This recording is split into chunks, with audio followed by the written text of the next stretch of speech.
రైతులందరూ ప్రకృతి వ్యవసాయ విధానాలు అవలంబించాలి.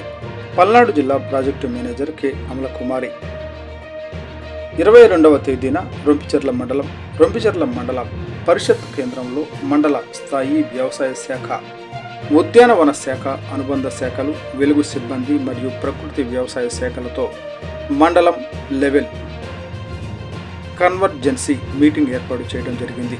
ఈ మీటింగుకు ముఖ్య అతిథులుగా ప్రకృతి వ్యవసాయ జిల్లా ప్రాజెక్టు మేనేజర్ అమలకుమారి, మండల వ్యవసాయ శాఖ అధికారి శివలలిత, వెలుగు ఏపీఎం సోమశేఖర్, ప్రకృతి వ్యవసాయ జిల్లా అదనపు ప్రాజెక్టు మేనేజర్ ప్రేమ్ రాజు హాజరు కావడం జరిగింది. ఈ కార్యక్రమంలో పలనాడు జిల్లా ప్రాజెక్టు మేనేజర్ కె అమలకుమారి మాట్లాడుతూ, ఖరీఫ్ యాక్షన్ ప్లాన్లో భాగంగా ప్రతి ఒక్క రైతు తనకున్న మొత్తం భూమిని ప్రకృతి వ్యవసాయం కింద నమోదు చేసుకోవాలని, అయితే కాకుండా తనకున్న మొత్తం పొలంలో PMDS విధానాన్ని అమలు చేయాలని, ఈ విధానం వలన భూమి సారవంతం కావడమే కాకుండా వేసవి కాలంలో వారి కుటుంబ అవసరాలకు కావలసిన ఆకుకూర, తర్వాత కూడా వేసవి కాలంలో కూడా విత్తనాలు మొలకెత్తడానికి వీలుగా విత్తన గుళికల విధానం ఎలా చేయాలో డెమో చేసి చూపించడం జరిగింది.